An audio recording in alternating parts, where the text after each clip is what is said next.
M0FXB Hamtech. So look what we've got here. One of these red boxes from AliExpress that hold a Raspberry Pi 4. And it comes like this with a bag of screws. And it looks like you've got some heat sink sort of type pad there. And I'm going to use this one for as a Allstar node that uses headphones. These are the headphones here, okay, in the background.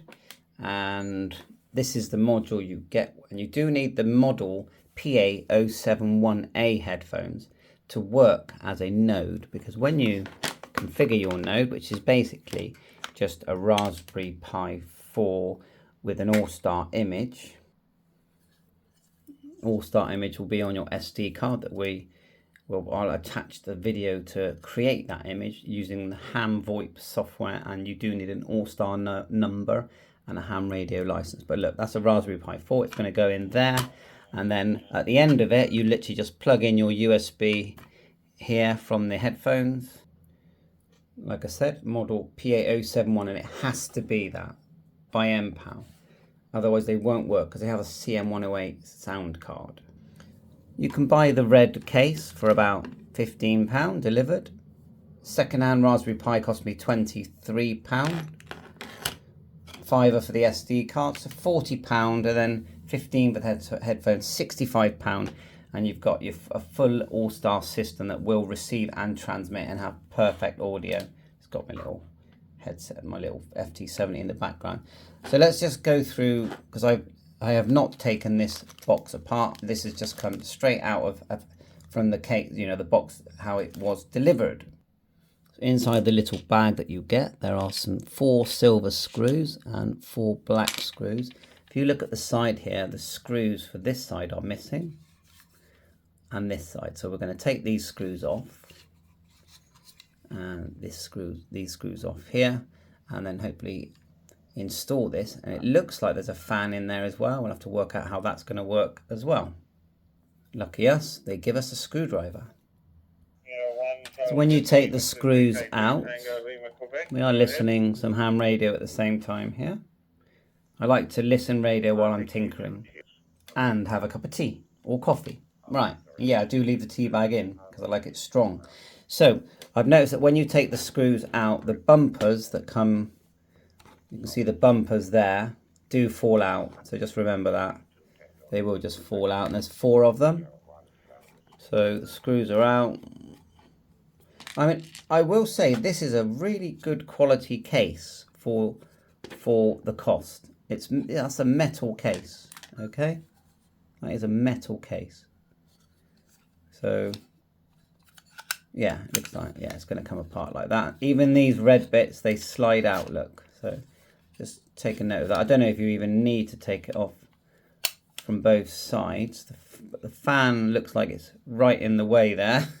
So we'll keep trying. Have a look. There's the fan. So I'm not actually sure where that's going to go. It's fun though, isn't it? It's like Meccano for grown-up, for ham radio people. And there's so many possibilities with this. You can turn it into a hotspot. You can turn it into a node. You know, you can turn it into so many things. There's our fan. It really does dismantle, but you know, it's not that hard, is it? The red things slide out. The fan, that's a fixed unit. So now we need to work out, if that's a fixed unit, how we're going to get our Raspberry Pi in there. My quick guess is that these heat sinks stick onto this. And that is like a, what do you call it? Just basically a heat sink with a fan at the end of it. And the power is going to plug into the, I'm sure that's just going to plug into the Pi, isn't it? A few connectors here. One of them's going to do it, isn't it? So once you've got your heat sink on, I would say that that's going to go like that. We might get some clues from the case, because one side of the case has got the holes. So let's get it the right way around. Try to do it so to make sure you can see it. So it looks like it goes that way round. Nope, still wrong. There's the other side. There you go, got it. So that's going to go like that. I won't put the heatsink stickers on now. Once you've got that on there, let's work out where the fan's going to connect. We'll put it together. Yeah, that's really good actually. Nice little fan. And I am just curious, because this is a Raspberry Pi 3B, to see if it will actually fit in there, even if the sides are different and in different order. Does it still fit in the case? So this is a 3B. It does. I think, yeah, you're going to have to cut a hole if you want to use HDMI out, which I don't. You've got, you can get to your power and the headphones. So let's just want to know if it would, the thing will go together. There's the 4.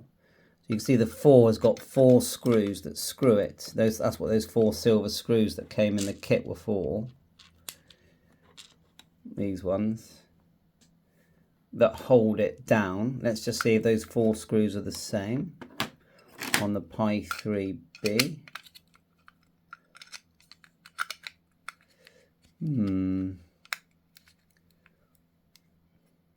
I think no, they're different. You could do that, and you might have to. You might get one to connect, but you might have to get your drill out and drill it to connect. Yeah. So I would say yes, it would go with modification, but you're better off just buying a Pi 4. My experience with the Pi 4 is they work fine, but they do get hot, in my opinion. So the fan is required. So let's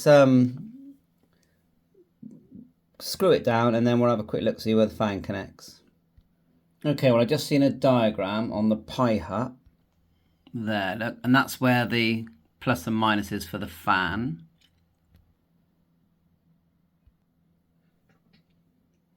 So it looks like the fan goes here, look. I've just seen a photograph of that. Miss one pin, it's on the outside, red on the left. There's some power here. Oh, it is USB-C on a Raspberry Pi 4, that's handy.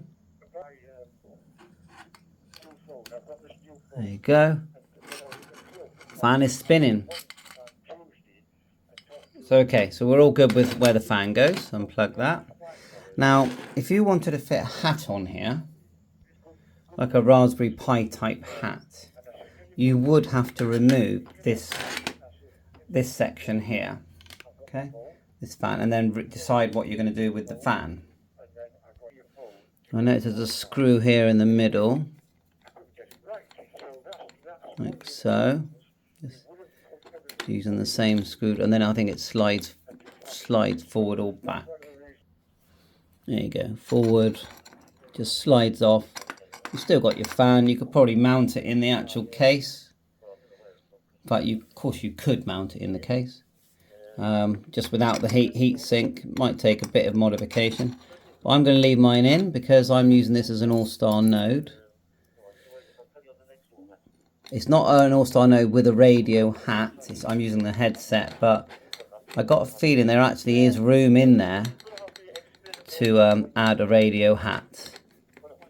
There, that's back in. I mean, this is good quality. Remember, this item is not expensive, and I think it's really good quality. Having a good chat there on, I think it's CQ UK. It could be DMR cross mode because I got my open spot over there flashing away. So I think it's cross moding Talk Group 921 to C4FM for me. I highly recommend a open spot. But basically, with that not in the way, it's easily going to fit an MMDVM hat. Then you've got to decide, you can buy hats with antennas soldered flat onto the board, or you could solder on a couple of connectors here, just one to the earth, one to the center core, and then just drill a hole and add a SMA antenna, like that. And you can buy the little cable and solder in. It's only a small hole you've got to drill, so I think that would be fun as well. Anyway, we've got our fan connected. Let's just put this back on top and see if we can put it all back together. And then we're going to configure the SD card, which I'll try and link it to this video, but otherwise I'll link it in the description of this video. But to get your Allstar number, log into Allstar. It links you to repeaters and gateways and individual users around the world. Once you're logged in, log into mine. And get to this page here under Portal, Node Settings. And then here's some of my numbers, but then you just go Continue. And you can request a new number, and you got to prove that you've got a ham radio license. And you've got the ham VoIP sign where you download the image which you put onto a Raspberry Pi with Balena Etcher, or you can use Win32. Many use that one. We've got it lined up, as you can see. And we're going to put one side on. So it's in two pieces. Look, you get the one piece. Then you get the top piece that holds the bumpers on, and then you've got those long black screws. Like that. So before you fully tighten, put two of them in. Put the screws in. Just fiddling here now.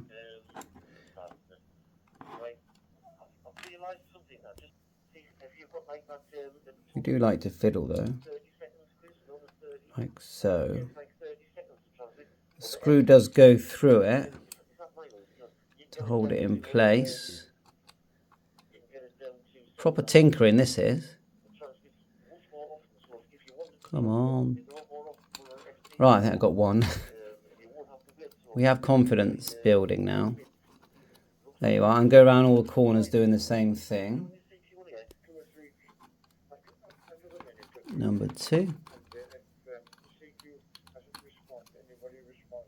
Don't do any of them tight, because you sort of got to lift it to get it in there, because the lip is wider than the hole. So keep them loose so you can get it in there. Of course, take the screw out first, that always helps.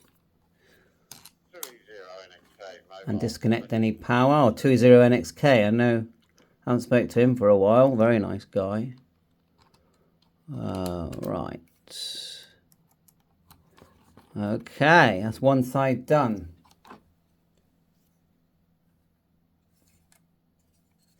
Slip in any of those red things before you put the second side in. You want the red things so it looks cool. Look at that, it looks so good. Check out DV Mega, Carl at DV Mega, because it was him that put me onto these cases, and N6 LSJ told me about them as well. If you look on the other side, this is the other side. This one's stayed together, which is quite nice. So holding it all together is nice. It comes off in one piece then. The SD card slots there.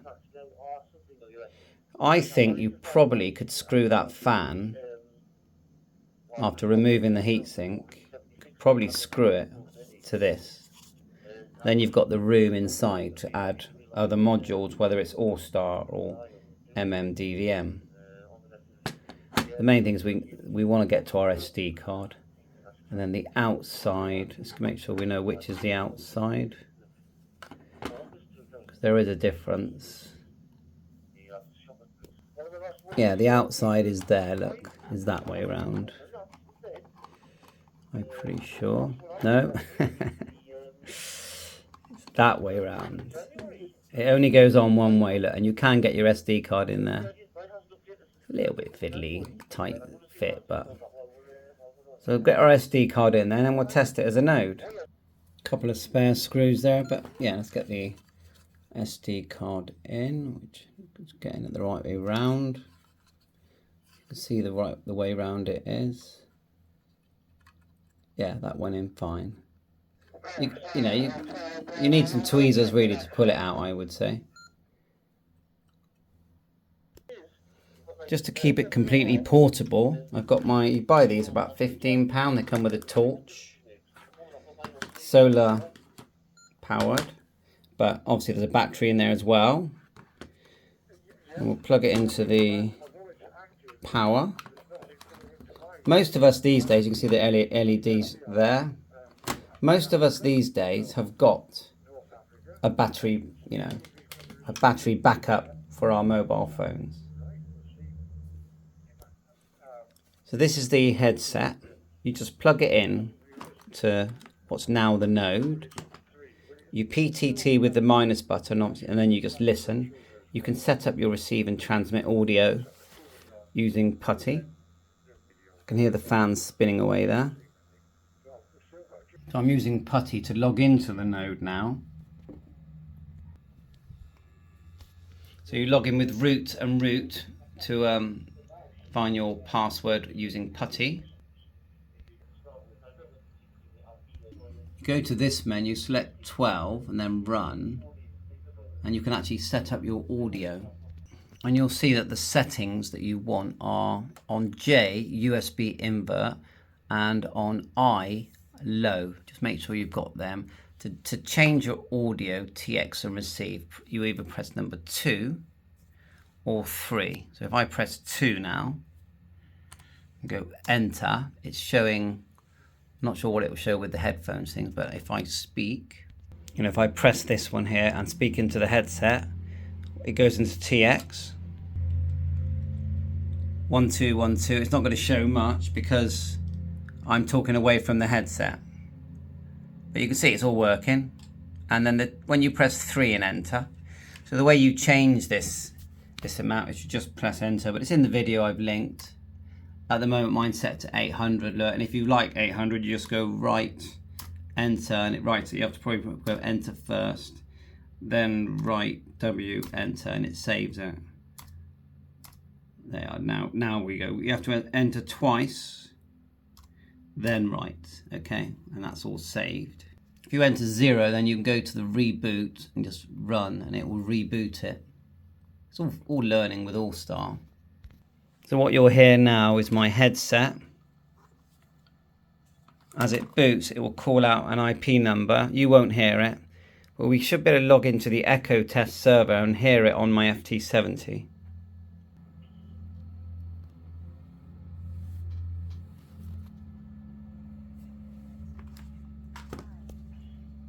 You can just about hear it shouting out.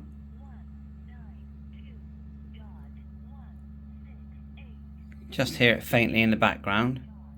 It's giving me my IP address, which I can now use Supermon, or there's an app you can use called Node Remote. And this is what Supermon looks like. You just put your IP address in at the top with the words /Supermon/. It'll take you to this, and you do have to configure how to log into this. So you log in, you can start changing room numbers. So we put in here 40894 and then go connect. I can hear it on the headset, it's connected. So now if I talk using the headset, we should hear it on my other node that will be connected to the same Echo Link room or Echo test room.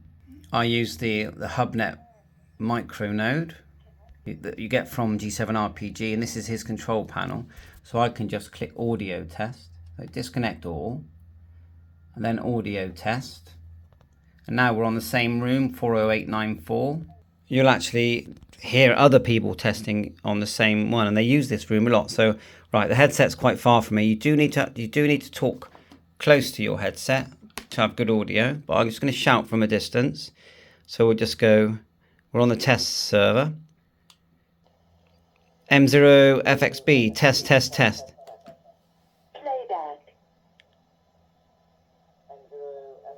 So I am using, this is now an Allstar node.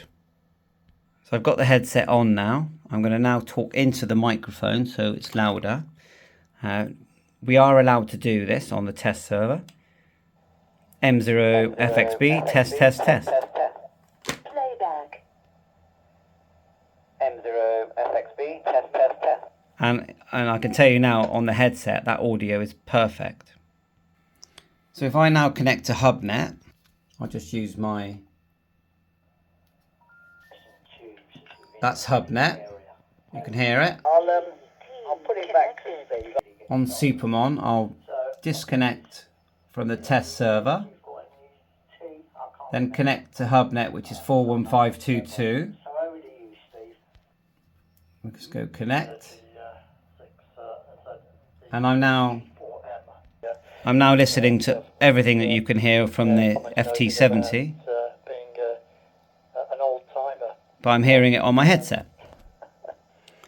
So that's it. We've got the nice red box, Raspberry Pi 4 Allstar image, headset made by MPOW.